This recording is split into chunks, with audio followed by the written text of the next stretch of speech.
dari perbuatan terpuji? Apa? Jujur. Ya betul. Kamu? Saya bu pemaaf. Kamu? Sabar. Ya. Kamu? Tolong. Kamu? Gotong royong. Betul sekali. Kamu? Murah senyum. Kamu? Tahu?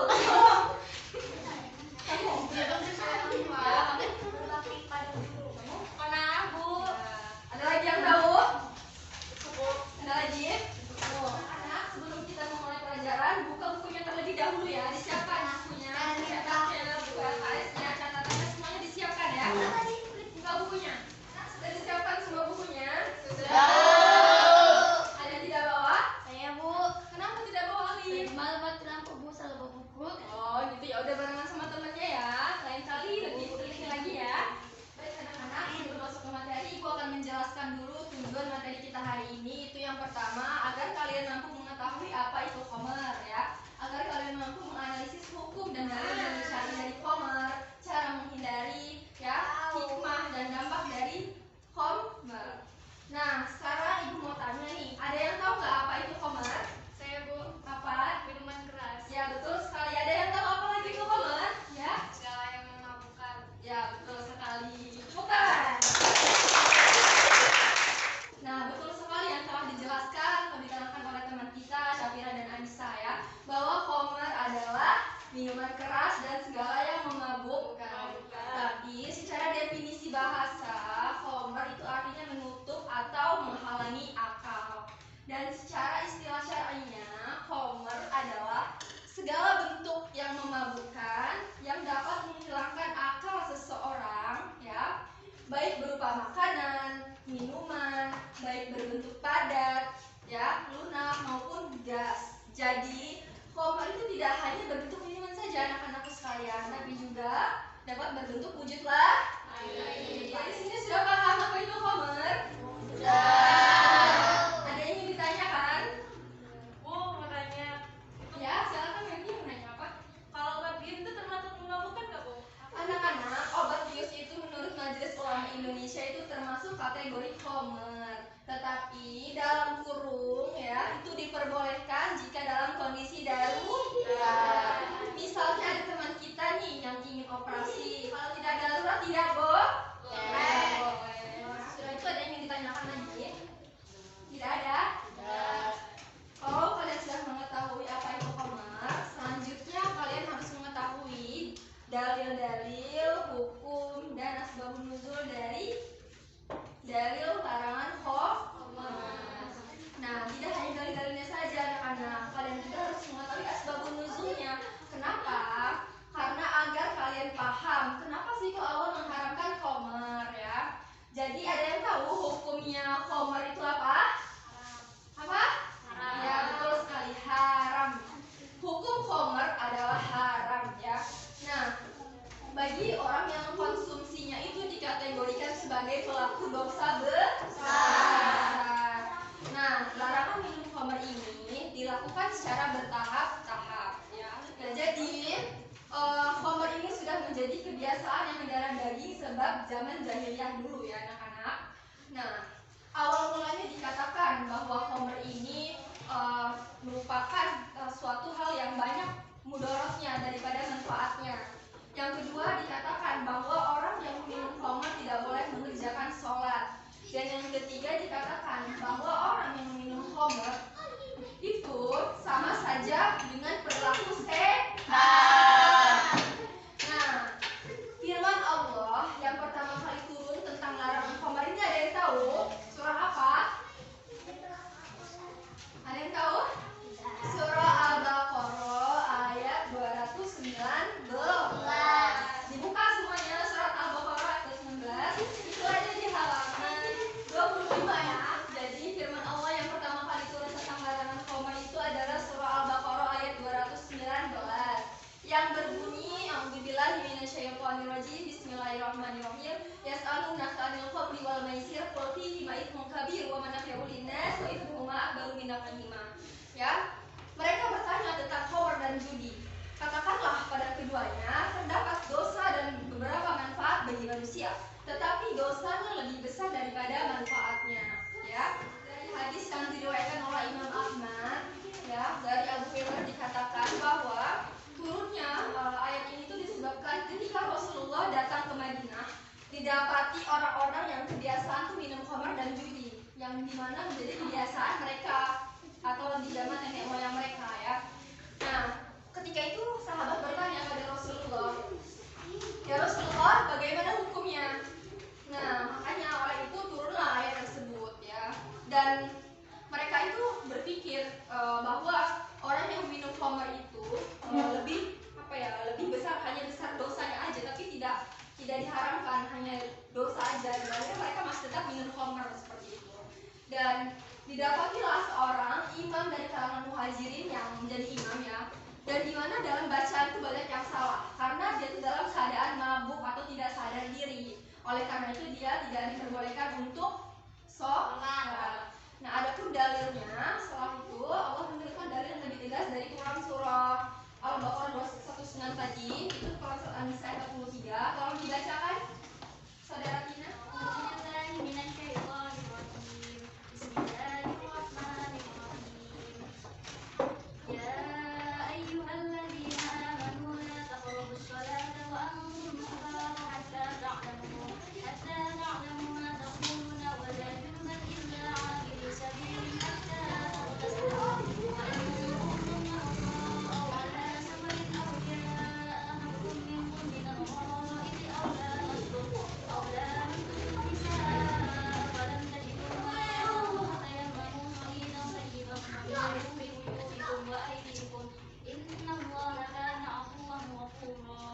Yang artinya, wahai orang yang beriman, janganlah kamu mendekati sholat ketika kamu dalam keadaan mabuk sampai kamu sadar apa yang kamu ucapkan, dan jangan pula kamu hampiri masjid ketika kamu dalam keadaan junub. Terima kasih Saudara Tina. Nah, jadi anak-anak, setelah turunnya Quran surah An-Nisa ayat 43 ini, orang-orang itu masih saja minum khamar. Malah mereka ini tidak mau sholat kalau mereka belum sadar dari mabuknya ya. Dan akhirnya turunlah surah Al-Maidah ayat 90 yang mana itu lebih tegas dari sebelumnya ya. Tolong saudaranya dibacakan surah Al-Maidah 90 serta artinya. Bismillahirrahmanirrahim. Ya ayyuhalladzina amanu innamal khamru wal maisir wal ansabu wal azlamu rijsun min amali syaitani fajtanibuhu la'allakum tuflihun. Yang artinya, wahai orang-orang yang beriman, sesungguhnya minuman keras dan judi, berkorban untuk berhala dan menghinanya dengan anak panah adalah perbuatan keji dan termasuk perbuatan setan. Maka jauhilah perbuatan-perbuatan itu agar kamu beruntung. Sudah, Bu. Baik, terima kasih saudaranya. Nah, jadi anak-anak, setelah turun ayat yang lebih tegas, yaitu surah apa tadi? Al-Maidah ayat 90. Nah, maka dari situ orang-orang dahulu berkata, ya Tuhan kami berhenti dari kebiasaan khamr dan judi. Anak-anakku sekalian, setiap perbuatan itu pasti ada konsekuensinya ya. Setiap perbuatan baik itu pasti akan menuai hasil dari perbuatannya. Dan setiap perbuatan jahat ia akan merasakan hasil dari tindakannya. Nah, semua itu pasti akan berlaku. Begitu juga dengan minum khamar. Orang yang minum khamar itu akan merasakan dampaknya ya. Ada di sini ada yang tahu apa itu dampak dari minum khamar? Saya Bu, Ya? pusing. Ya, pusing. Ada lagi yang tahu? Saya Bu, Ya? secara kesurupan. Ya, kamu pernah ya? Enggak. Dua kali. Nah, jadi anak-anak, dampak dari minum khamar itu yang pertama adalah itu sama saja kita melarang norma agama. Nah, ketika kita sudah melarang norma agama, Allah itu menyamakan orang yang minum khamar itu sama dengan syaitan wajib. Yang kedua, itu kita terlarang untuk melaksanakan ibadah. Orang yang minum khamar ya, itu ibadahnya tidak diterima dan tidak boleh sholat sampai dia sadar dari mabuknya.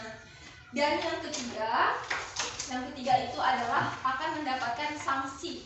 Sanksinya berupa sanksi agama dan juga sanksi hukum. Dan yang keempat itu minum khamr dapat merusak sel saraf otak seseorang dan juga dapat mengganggu mental kita ya. Dan yang lebih ironisnya lagi, kalau minum khamr itu akan berdampak untuk memicu perbuatan jahat lain. Ya. Kenapa? Ada yang tahu? Jadi kenapa larangan minum khamr itu termasuk perbuatan atau titik pusat dari perbuatan jahat yang lainnya? Karena ketika seseorang yang sudah minum khamr dalam level candu, maka ia akan susah untuk meminimalisirnya ya. Dan orang-orang yang minum khamr itu atau minuman keras itu, mereka rata-rata kehilangan akalnya dan memiliki nilai kesadaran syaitan, ya. Dan orang yang minum khamr ini tidak hanya menimbulkan beberapa penyakit, tapi juga bisa membuat netra kecenderungan tidak stabil dan membuat orang tuh emosional, mudah tersinggung, ya. Bisa juga disebut dengan temperamen seperti itu. Apa buktinya, Bu? Kalau misalkan orang yang minum khamr itu dapat memicu perbuatan jahat lainnya. Pernah dengar nggak berita atau kasus-kasus di negeri kita ini? Gara-gara minum khamr, orang-orang akhirnya timbul perbuatan kasus pembunuhan. Pernah dengar? Gara-gara khamr timbul kasus adanya pemerkosaan. Pernah dengar? Seperti itu anak-anak. Jadi jangan sekali-kali kalian untuk mencoba untuk meminum khamr, ya. Karena kalau kalian sudah mencoba untuk minum khamr, kalian akan kecanduan dan susah untuk menghilangkan rasa candunya, ya. Dan kalian akan menyesal karena apa? Kalau kalian sudah terlanjur minum khamr, kalian belum sempat bertaubat pada Allah dan kalian akan menyesal dunia akhirat. Di sini ada yang menyesal di akhirat? Ada yang menyesal di akhirat? Jika tidak ada yang menyesal di akhirat, makanya mulai dari sekarang kita hindari minum khamr. Nah, gimana sih cara menghindarinya? Jadi yang pertama itu adalah meningkatkan ketaatan dengan ibadah kepada Allah Subhanahu wa Ta'ala. Jadi kenapa kita harus meningkatkan ketaatan? Karena hati kita itu seperti gelas dan air. Jika air itu sudah diisi dengan ketaatan dan hal-hal yang bermanfaat, maka maksiat itu akan sulit untuk masuk. Dan cara menghindari yang kedua itu adalah meyakini bahwa kita kalau mengkonsumsi khamr itu tidak ada fungsinya, tidak ada gunanya. Lebih baik uangnya daripada dipakai untuk minum khamr ditabung. Dan yang ketiga, cara menghindarinya itu adalah menyadari bahwa dengan meminum khamr itu akan merusak masa depan, ya. Kenapa minum khamr dapat merusak masa depan? Kenapa? Karena ketika kalian sudah minum khamr sejak dini, maka akal kalian akan rusak, ya, dan kalian akan sulit untuk menerima pelajaran, ya, akan sulit mendapat nasihat. Selanjutnya juga dengan meningkatkan wawasan keilmuan. Dengan apa? Itu dengan belajar sekarang, ya. Dan kalian kalau tidak ada di sini, kalian tidak tahu loh khamr itu haram. Dan selanjutnya adalah dengan menghindar diri dari lingkungan yang tidak baik. Nah, anak-anak sekalian, lingkungan itu sangat berpengaruh, ya, terhadap diri kita. Kalau kita berkecimpung di lingkungan yang baik, otomatis kita akan menjadi baik. Jadi pilih-pilih dalam memilih lingkungan. Nah, jadi anak-anakku sekalian, setiap larangan dan perintah yang Allah turunkan itu tidak ada yang sia-sia. Semua pasti ada hikmahnya, ada maksud dan tujuannya. Begitu juga kenapa Allah